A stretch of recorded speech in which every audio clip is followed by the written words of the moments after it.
सुबह 8 बजे से जुड़िए बिस्तक के साथ। बताएंगे बजट की हर छोटी बड़ी बात। टैक्स का आपकी जेब पर क्या होगा असर, देंगे बाजार में पैसे बनाने का गुरु मंत्र। क्या होगा सस्ता, क्या महंगा, होगी आपकी काम की हर बात। तो फटाफट जुड़िए बिस्तक के साथ। आम लोगों की बचत आखिर जा कहां रही है? क्या लोगों ने बैंकों में पैसे डिपॉजिट करना बंद कर दिया है? और अगर ऐसा है तो क्या यह देश की मैक्रो इकोनॉमी के लिए एक बड़ा खतरा है? अगर बैंक में लोग पैसे डिपॉजिट नहीं करेंगे तो बैंक्स का होगा क्या? क्या इनके धंधे पर तलवार लटक रही है? ये कुछ ऐसे सवाल हैं जो हालिया वक्त में न सिर्फ पैदा हुए बल्कि इन्होंने सरकार, रिजर्व बैंक और यहां तक कि शेयर बाजार के रेगुलेटर सेबी को भी परेशान कर दिया। क्यों रिजर्व बैंक गवर्नर और सेबी चीफ दोनों ने इस मसले पर बड़े बयान दिए? बिस्तक की इस खास रिपोर्ट में आज हम इसी मसले को समझने की कोशिश करेंगे। नमस्कार, आप देख रहे हैं बिस्तक, मैं हूं आपके साथ अर्णिमा द्विवेदी। 2024-25 का पूर्ण बजट 23 जुलाई को आ रहा है और सबकी नजरें इस बात पर टिकी हैं कि क्या वित्त मंत्री इसमें कुछ ऐसे ऐलान करेंगी जिससे आम लोगों की जेब में कुछ पैसे ज्यादा बच जाए। मौजूदा दौर की महंगाई और ऊंचे टैक्स के साथ एक और चीज जो इस दफा लोगों की उम्मीदों को बड़ा कर रही है वो है बीजेपी को लोकसभा में अकेले बहुमत ना मिलना। ऐसे में उम्मीद ये की जा रही है कि सरकार लोगों की नाराजगी को दूर करने के लिए बजट में इनकम टैक्स छूट देने के बड़े ऐलान कर सकती है। अगर ऐसा होता है तो जाहिर तौर पर लोगों की जेब में कुछ रकम बचेगी जिससे वो सेविंग्स में भी लगा सकते हैं या अपनी जरूरतों को पूरा करने में खर्च कर सकते हैं।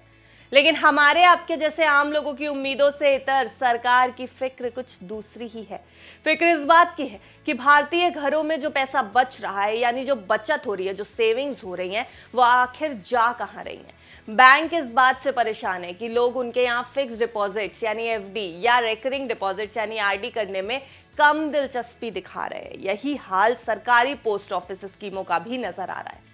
बैंकों की परेशानी अब सरकार, रिजर्व बैंक और यहां तक कि सेबी की फिक्र में भी तब्दील हो गई है। अब मामले को ऐसे समझिए कि 19 जुलाई को रिजर्व बैंक के गवर्नर शक्तिकांत दास ने एक बड़ी चेतावनी दे दी है कि बैंकों की डिपॉजिट ग्रोथ उनके क्रेडिट ग्रोथ से पीछे चल रही है और ऐसे में बैंकों को स्ट्रक्चरल लिक्विडिटी इश्यूज का सामना करना पड़ सकता है। इसको आम भाषा में ऐसे समझिए कि बैंकों से कर्ज ज्यादा लिया जा रहा है जबकि उनके पास उस रफ्तार में पैसा जमा नहीं हो रहा है। यानी लोग कर्ज तो जमकर ले रहे हैं लेकिन बैंकों में अपना पैसा डिपॉजिट नहीं कर रहे हैं। अब ये भी समझिए कि बैंक जो कर्ज बांटते हैं वो पैसा आता कहां से है आखिर।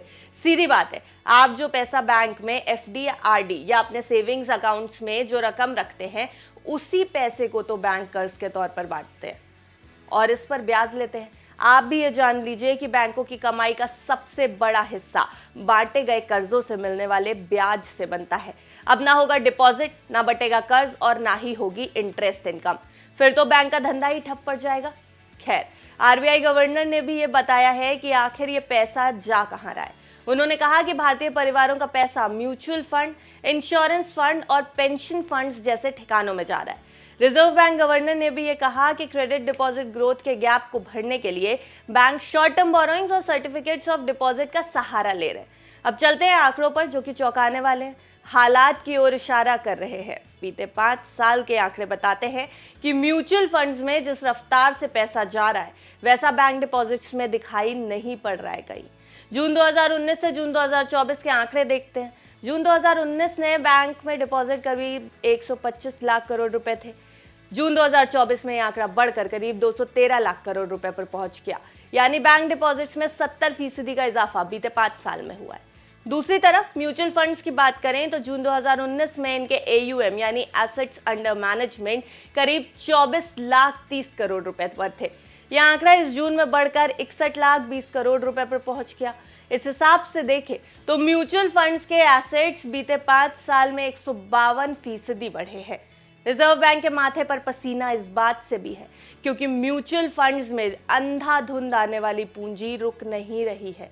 रेटिंग एजेंसी आईसीआरए ने अपनी एक रिपोर्ट में कहा है कि अगले 2 से 3 साल के अंदर देश की म्यूचुअल फंड इंडस्ट्री का एयूएम 100 लाख करोड़ रुपए के आंकड़े को पार कर जाएगा। आईसीआरए ने यह भी कहा कि बीते 10 साल में म्यूचुअल फंड इंडस्ट्री का एयूएम 5 गुना बढ़ चुका है। सीधी बात है कि बैंकों के लिए आने वाला वक्त भी डिपॉजिट्स के लिहाज से मुश्किल भरा ही रहने वाला है। यहां तक की कहानी आप समझ गए होंगे। अब आते हैं अगली चीज पर, वो है रिजर्व बैंक की फिक्र।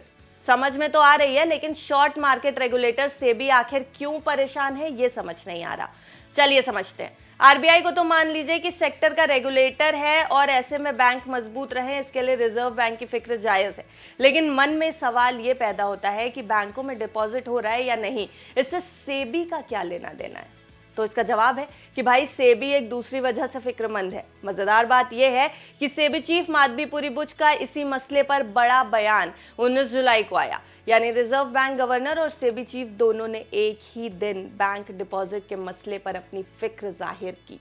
खैर, सेबी चीफ की फिक्र एफएनओ ट्रेड से जुड़ी हुई है, यानी ऑप्शंस ट्रेडिंग से जुड़ी हुई है। सेबी की चिंता यह है कि लोग अपने घरों की सेविंग्स को शेयर बाजार में सबसे जोखिम भरे माने जाने वाले एफएनओ ट्रेड में लगा रहे हैं। उनकी चेतावनी है कि इससे देश की इकोनॉमी पर बुरा असर पड़ सकता है। माधवीपुरी बुच का कहना है कि बाजार में कई युवाओं को घाटे हुए हैं, इसका किसी ने अंदाजा नहीं लगाया था। उन्होंने कहा कि हमारी फिक्र यह है कि घरों की बचत पूंजी बचाने के बजाय इन्वेस्टमेंट में जा रही है एफएनओ के। सेबी के आंकड़े बताते हैं कि इस साल मई में इक्विटी डेरिवेटिव सेगमेंट में टोटल टर्नओवर 9,504 लाख करोड़ रुपए का रहा है, जो कि एक साल पहले के मई 2023 के मुकाबले 71% ज्यादा है। मई 2023 में यह टर्नओवर 5,548 लाख करोड़ रुपए था। एफएनओ ट्रेड के उलट कैश सेगमेंट में मई 2024 में सिर्फ 26,04,000 करोड़ रुपए का एग्रीगेट टर्नओवर दिखाई दिया। ये डिलीवरी वाले ट्रेड होते हैं और माना जाता है कि लोग लंबे वक्त के लिए शेयरों में ये पैसा लगाते हैं। इससे आप अंदाजा लगाइए कि एफएनओ ट्रेडिंग में किस तरह से अंधाधुंध पूंजी लगाई जा रही है, जो कि म्यूचुअल फंड्स तो छोड़िए, शेयरों में ही होने वाले डिलीवरी वाले सौदों के मुकाबले कई गुना ज्यादा है। लेकिन यहाँ पे हम एक बार लेकिन की भी जिक्र करेंगे। तो लेकिन एफएनओ ट्रेड में क्या लोग पैसा छाप रहे हैं? ऐसा नहीं है। सेबी की ही एक रिसर्च बताती है कि एफएनओ ट्रेड में हर 10 में से 9 इन्वेस्टर्स लॉस में रहते हैं, यानी लोग फटाफट पैसा बनाने के चक्कर में अपनी जमा पूंजी भी गंवा रहे हैं और इसी बात से सेबी परेशान है। कुल मिलाकर आपको ये पूरा मसला समझ आ गया होगा कि कैसे भारतीय परिवार अपनी बचत को, अपनी सेविंग्स को म्यूचुअल फंड्स और शेयर बाजार के एफएनओ में लगा रहे हैं। इसके पीछे बड़ी वजह यह भी है कि बैंक जमा पर मिलने वाले 6 से 7% ब्याज लोगों को महंगाई के मुकाबले कमतर लग रहा है। शेयर बाजार ने जिस तरह से हाल के दौर में लोगों को पैसा बनाकर दिया है, उससे हर किसी को शेयर बाजार की कतार में खड़ा कर दिया है। जो सीधे बाजार में ट्रेड नहीं कर रहे, वो म्यूचुअल फंड्स में पैसा लगा रहे हैं। यहीं से ये भी सवाल उठ रहा है कि इस पूरी परिस्थिति से वाकिफ सरकार क्या इस बजट में कुछ ऐसा कदम उठाएगी जिससे लोगों की जेब से पैसा बचे?